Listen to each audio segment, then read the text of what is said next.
Perkenalkan, saya Meta Yuliansari dari Prodi Pendidikan Matematika FKIP FKSW.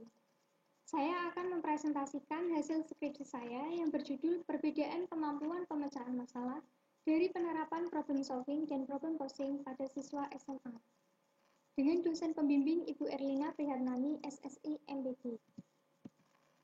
Kemampuan pemecahan masalah merupakan salah satu tujuan utama dalam pembelajaran matematika. Hal ini tertulis dalam Permendiknas nomor 22 tahun 2006.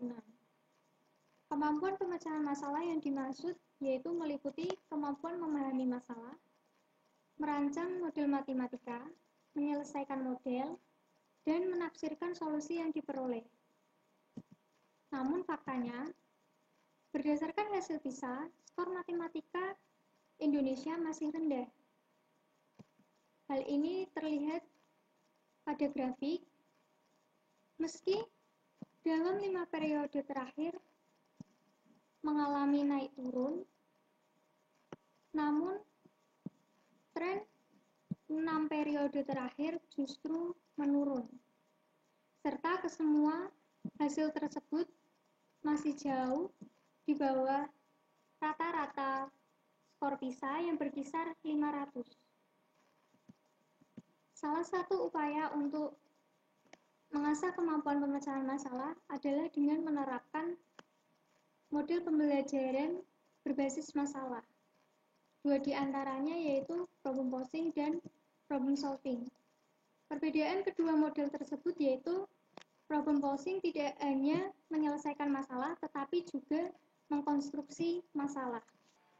Penelitian ini bertujuan untuk mengetahui di antara model problem posing dan problem solving manakah yang menghasilkan kemampuan pemecahan masalah yang lebih baik. Penelitian ini termasuk dalam eksperimen jauh dengan desain randomized controlled group test process design yang dilaksanakan di SMA Negeri 3 Salatiga pada bulan Februari sampai Maret tahun 2020. Populasi pada penelitian ini yaitu siswa kelas 10 SMA Negeri 3 Salatiga dengan menggunakan teknik sampling cluster random sampling diperoleh sampel kelas 10 MIPA 1 dan 10 MIPA 6.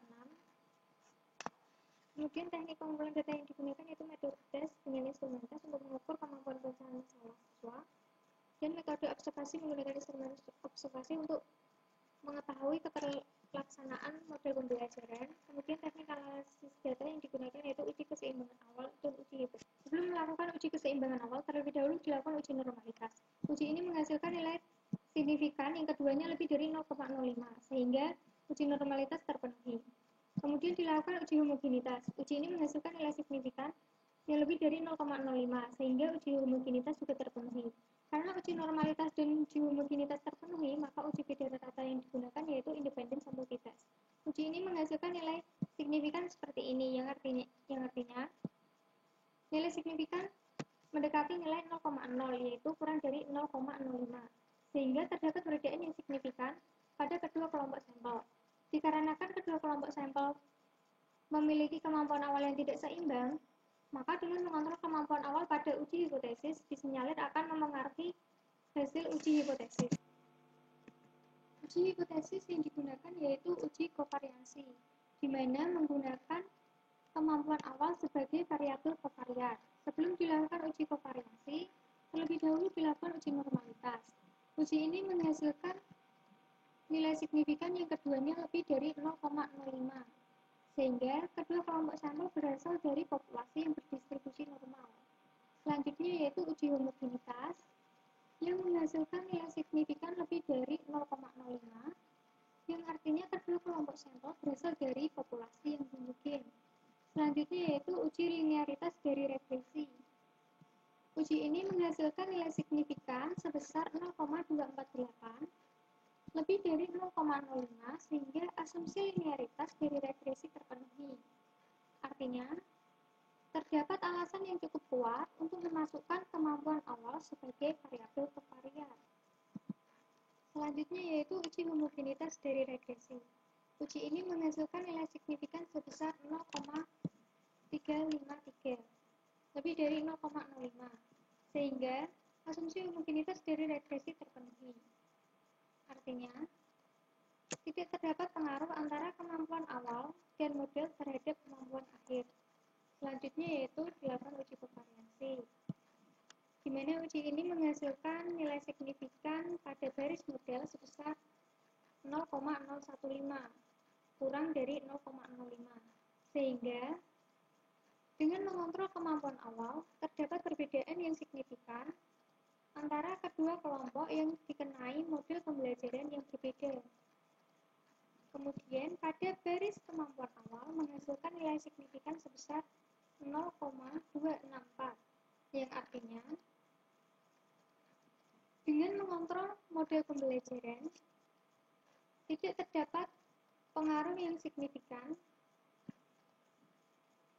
antara kemampuan awal terhadap kemampuan akhir, sehingga perbedaan ini benar-benar dipengaruhi oleh model pembelajaran. Untuk mengetahui model pembelajaran mana yang lebih baik, yaitu dengan melihat rata-rata kedua kelompok, yaitu pada rata-rata problem posing lebih tinggi dibandingkan rata-rata problem solving, sehingga dapat disimpulkan model pembelajaran problem posing secara signifikan menghasilkan kemampuan pemecahan masalah yang lebih baik dibandingkan model pembelajaran problem solving. Hasil ini juga ditemukan pada penelitian Fatoni serta Retno, Yasid, dan Awe pada materi keliling dan luas segi 4. Perbedaan ini dimungkinkan karena aspek pelaksanaan model pembelajaran dan penguasaan kelas yang berbeda.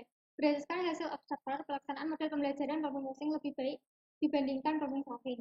Meskipun demikian, penguasaan kelas problem solving lebih baik dibandingkan problem posing. Kemudian siswa dengan model problem solving lebih terbiasa daripada siswa dengan model problem solving.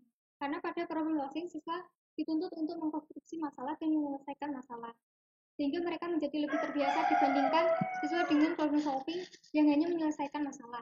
Di samping itu, Silver menyatakan problem solving dapat membantu siswa termotivasi dalam belajar. Kemudian siswa dengan model problem solving mampu melakukan hampir semua tahapan proyek dengan lebih baik dibandingkan siswa dengan model problem solving, yaitu dapat memahami masalah, merencanakan penyelesaian, dan melaksanakan penyelesaian walaupun mereka belum mampu melakukan tahapan keempat, yaitu memeriksa kembali.